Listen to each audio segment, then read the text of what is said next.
Assalamualaikum warahmatullahi wabarakatuh.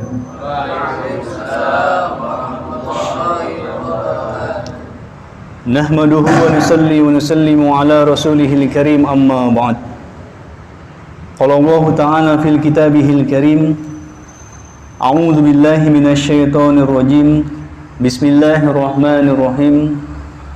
Innama ya'muru masajidallahi man amana billahi wal yawmil akhir wa aqama as-salata wa ata az-zakata wa lam yakhsha illa Allah fa'asa ulaika ay yakunu minal muhtadin.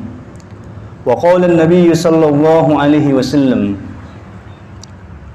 ahabbul biladi ila Allah ta'ala masajiduha wa abghadul biladi ila Allah aswaquha. Rawahu Muslim. Shadaqallahul azim wa shadaqa rasulihil karim. Alhamdulillah, hadirin rahimakumullah. Bersyukur kita kepada Allah Subhanahu wa taala. Malam hari ini Allah Subhanahu wa taala telah jumpakan kita.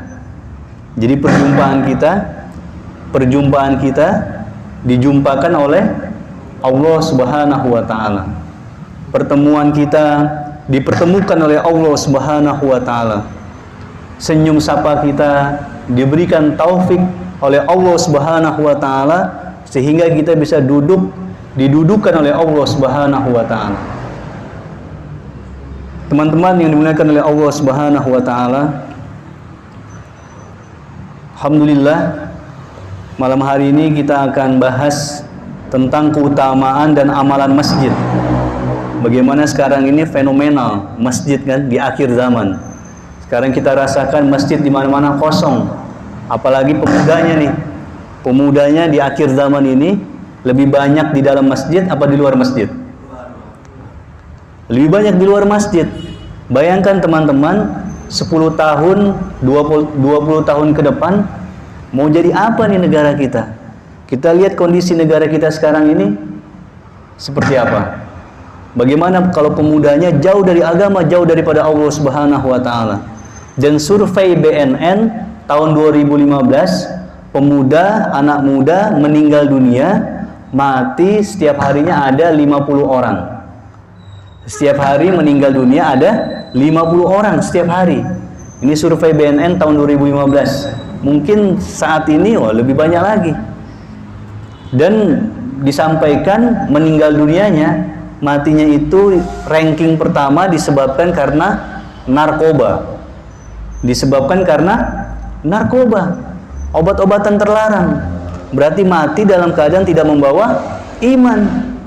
Kemudian yang kedua, trek-trekan motor, jatuh, mati, meninggal dunia. Mati dalam keadaan tidak membawa iman. Kemudian yang ketiga, tawuran, berantem, geng sini, geng sana, kan ribut. Hanya sepele saja masalahnya, tapi bisa mempertaruhkan nyawa.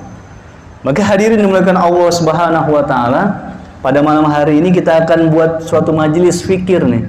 Kita risau sama-sama bagaimana masjid kita ini makmur, dipenuhi dengan anak-anak muda. Maka kita buat event-event, acara-acara, agenda yang menarik pemuda. Tapi sesuai dengan contoh Nabi SAW juga, nggak asal-asalan kan? Karena di dalam hadis Nabi SAW bersabda, "Man amila amalan laisa alaihi amruna fahuwa raddun." Barang siapa yang melakukan suatu amal tidak sesuai dengan syariat kami, tidak sesuai dengan contoh Nabi SAW, fahuwa raddun, maka amalannya tertolak.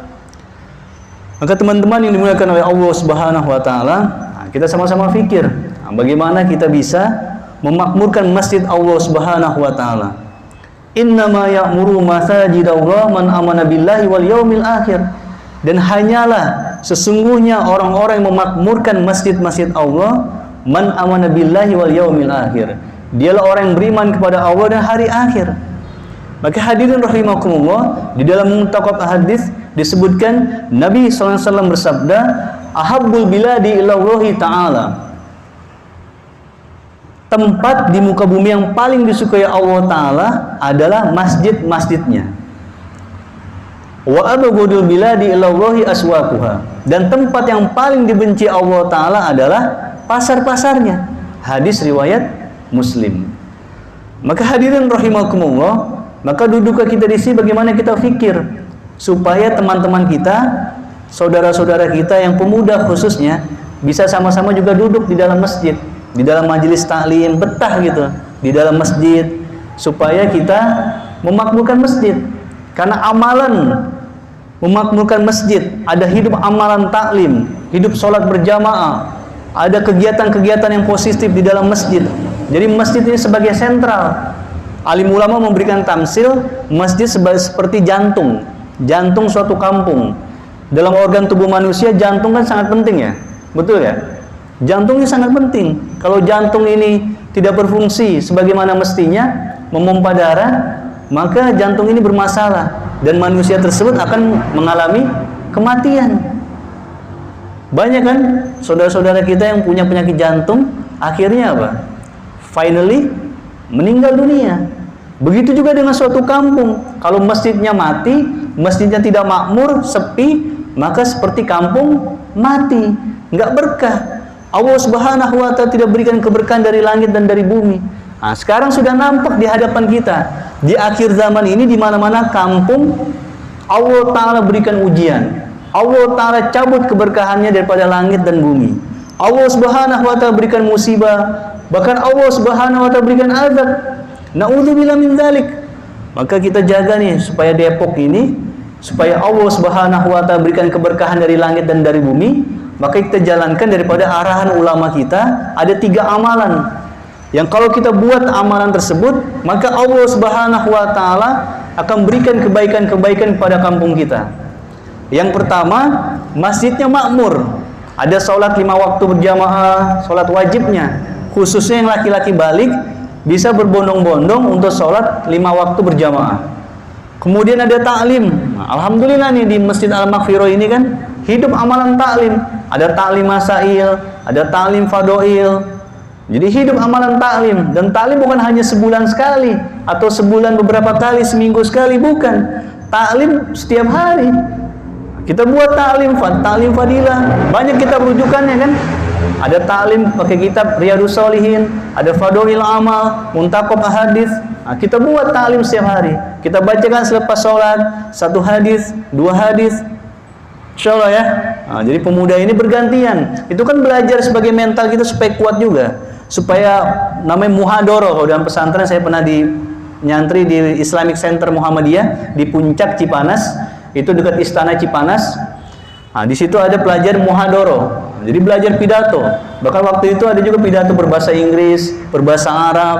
Nah, di sini kita bisa buat juga belajar supaya teman-teman bisa belajar pidato dengan bahasa Inggris, apalagi juga belajar dengan bahasa Arab. Nah, maka kalau kita belajar, insya Allah sungguh-sungguh di jalan Allah Subhanahu Wa Taala, niat untuk mendakwahkan, untuk menyampaikan agama Allah Subhanahu Wa Taala, pasti Allah bantu. Teman-teman yang dimuliakan oleh Allah Subhanahu Wa Taala, maka ini sudah lama juga nih kita nggak buat channel YouTube kan? Maka kita sapa dulu ya. Alhamdulillah saatnya belajar ini sudah beberapa bulan nih. Nah, kita sudah lama tidak jumpa, tidak buat channel YouTube. Ini perdana lagi nih, Ustadz Yusuf nih. Alhamdulillah dengan atas izin Allah Subhanahu Wa Taala dan bantuan support daripada teman-teman, maka alhamdulillah kita hidupkan kembali nih channel YouTube Saatnya Belajar. Dimana saatnya belajar ini kita ya semua dalam pembelajaran apapun kita bisa pelajari. Yang penting pelajarannya yang positif, terutama hal yang berbau agama, sesuai dengan perintah Allah Subhanahu Wa Taala dan sunnah Nabi Sallallahu Alaihi Wasallam. Hadirin walakan Allah Subhanahu Wa Taala. Jadi amalan yang pertama tadi, kalau Allah mau ridho, mau bantu kita, mau berikan keberkahan di langit dan di bumi untuk kampung kita, untuk kota kita, untuk kecamatan kita, maka kita harus amalkan tadi masjidnya harus makmur. Jadi back to masjid. Anak muda ini harus kita kembalikan kepada masjid supaya betah di masjid bagaimana? Nah, maka kita duduk di sini. Jadi nanti interaktif nih, bukan saya aja yang bicara. Jadi teman-teman juga harus belajar bicara. Bukan bertanya saja. Nanti ini sifatnya muzakarah. Kalau teman-teman kan setiap kepala nih yang ada di sini kan pasti punya skill, punya ilmunya kan. Ada knowledge-nya, ada ilmunya. Maka kita sama-sama kalau kita bermuzakarah, maka saling melengkapi, saling menyempurnakan. Bila ada usulan, bila ada pertanyaan atau ada ilmu yang disampaikan, boleh sampaikan. Insya Allah ya. Nah, jadi bukan saya yang bicara ya. Nanti kita interaktif bagaimana kita pikir Masjid Al-Maghfirah ini makin makmur, khususnya anak-anak muda. Karena hadirin dimuliakan Allah Subhanahu wa taala, dengan kita makmurkan masjid, ada hidup amalan taklim, sholat 5 waktu berjamaah, bahkan ada namanya istilahnya UMM, usaha memakmurkan masjid. Jadi ada yang taklim, lalu ada juga bagian yang di luar. Jadi kita ada buat 2 majelis, ada yang majelis di dalam, ada yang majelis di luar. Nah, harus kita buat setiap hari sebenarnya. Misalkan pada asar, bahkan arahan orang tua kita, ulama dakwah kita sampaikan, harusnya kita buat 5 waktu, 5 kali, selepas sholat atau sebelum sholat. Nggak lama, paling kurang lebih 10 menit, 15 menit. Ini diriwayatkan oleh Nabi SAW ketika di zaman sahabat. Ketika itu Sayyidina Abu Hurairah radhiyallahu anhu datang ke pasar gitu. Datang ke pasar, mengajak orang-orang pasar yang sedang lalai untuk datang ke masjid. Disampaikan ada warisan Nabi SAW, ada warisan Rasulullah SAW sedang dibagi-bagikan di dalam masjid. Maka berbondong-bondong tuh orang-orang pasar datang ke masjid. Maka didapati di dalam masjid ada yang baca Quran, ada yang mudzakarah, ada yang belajar sholat, ada yang sedang taklim. Maka orang-orang pasar kembali lagi. Maka ditanya oleh Sayyidina Abu Hurairah, sedang apa? Kenapa? Apa yang kamu dapatkan? Saya hanya melihat ada seseorang yang baca Quran, ada yang bermudzakarah, ada yang lagi belajar sholat, ada yang taklim. Nah, itulah kata Sayyidina Abu Hurairah radhiyallahu anhu mengatakan, itulah warisan baginda Rasulullah Muhammad sallallahu alaihi wasallam. Nah, kita buat seperti itu. Jadi ada contohnya hadirin mulia. Ada yang taklim, ada yang keluar. Buat rombongan, buat jamaah. Di dalam Quran, Allah Subhanahu wa taala berfirman, "Wal takum minkum ummatun yad'una ila khairi wa ya'muruna bil ma'ruf wa yanhauna 'anil munkar wa ulaika humul muflihun." Dan hendaklah ada di antara kalian segolongan umat. Jadi membuat jamaah ini perintah Allah Subhanahu wa taala. Ini spesial. Ayat ini dalam surat Al-Imran ini khusus kepada orang yang punya fikir, action, membentuk rombongan, membentuk jamaah. Nah, termasuk UMM setiap hari kita bisa buat. Ada rombongan di dalam buat majelis taklim, sampaikan beberapa hadis Nabi.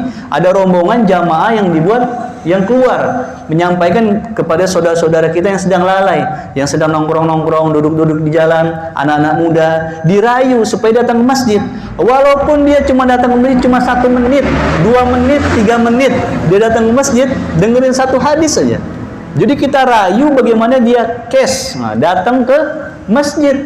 Karena di dalam hadis Nabi SAW bersabda, "Man salaka tariqan yatamisu fi ilman, sahalallahu lahu bihi tariqan ila jannah." Barang siapa yang berjalan menuju majelis ilmu, maka Allah Ta'ala akan mudahkan langkah kakinya menuju surga. Jadi orang-orang jamaah yang keluar nanti sampaikan hadis ini supaya ada giro, ada jazbah, ada semangat langsung datang ke masjid. Insya Allah ya. Nah, jadi belajar. Mulai besok kita buat UMM, usaha memakmurkan masjid. Kemudian hadirin yang mulia, amalan yang kedua yaitu silaturahim. Nah, termasuk UMM kita keluar ya, niatnya silaturahim, menyambung daripada silaturahim. Dan ini termasuk amalan 13 sumber datang rizki, 13 pintu rizki, salah satunya adalah silaturahim. Ada sebutkan istilahnya namanya 4S, termasuk silaturahim. Sholat, silaturahim, sedekah, saum. Sebenarnya ada 13. Kalau kita bahas panjang lagi. Jadi istilahnya yang 4S itu termasuk silaturahim. Nah, ini perbanyak silaturahim, kita jumpa saudara sama muslim, baik yang dikenal maupun yang tidak dikenal. Maka semua niat ya.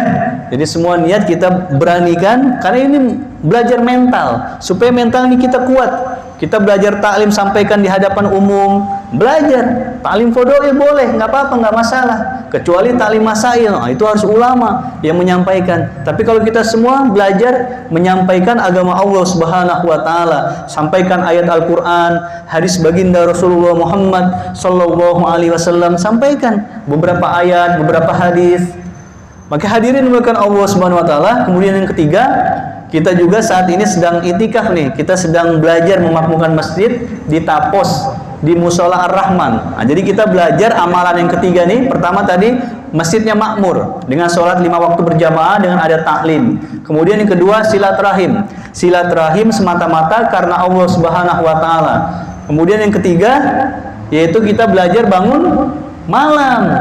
belajar bangun malam, sholat tahajud, qiyamul lail. Saking pentingnya nih amalan sunnah, Allah Subhanahu wa ta'ala berfirman dalam Quran, "Ya ayyuhal muzammil, qumil laila illa qalil." Wahai orang-orang berselimut, bangun sepertiga malam, 2/3 malam, qiyamul lail, bangun, sholat tahajud, sholat sunat taubat, sholat hajat, buat doa. Jadi amalan doa nih, amalan para sahabat, amalan para kekasih Allah Subhanahu wa ta'ala. Resepnya itu bangun jam 2 malam, sholat 2 rakaat, 2 tetes air mata. Jadi syaratnya itu, kalau Allah Subhanahu wa ta'ala ingin penuhi hajat kita, kita bangun 2 malam, sholat 2 rakaat, 2 tetes air mata. Di dalam hadis Nabi SAW bersabda, ad-du'u mukhul ibadah. Doa adalah puncak daripada ibadah. Jadi doa ini 90%, 90%. Kita usaha, pagi, siang, sore usaha, yang dagang-dagang, yang bisnis-bisnis, yang bekerja-bekerja, yang sekolah-sekolah, kuliah-kuliah. Nah, malam hari ini penentuan. Maka para sahabat ini sangat paham. May yuridillahu bihi khairan yufaqihu fid din. Apabila Allah Ta'ala menghendaki kebaikan kepada seorang hamba, maka Allah Ta'ala akan pahamkan tentang agama. Jadi kefahaman agama dimiliki oleh para sahabat. Sehingga para sahabat siang hari seperti singa, dan malam hari seperti bayi yang merengek-rengek. Bayi merengek-rengek kepada Allah Subhanahu wa ta'ala, minta ampun kepada Allah Subhanahu wa ta'ala, doa hidayah, kebaikan-kebaikan. Maka hadirin bukan Allah Subhanahu wa ta'ala, sama-sama kita lihat ya, teman-teman ya. Jadi teman-teman nih 10 tahun, 20 tahun ke depan akan jadi calon pemimpin bangsa. Calon pemimpin bangsa di sini kita nggak tahu kan? 10 tahun, 20 tahun ke depan jadi apa?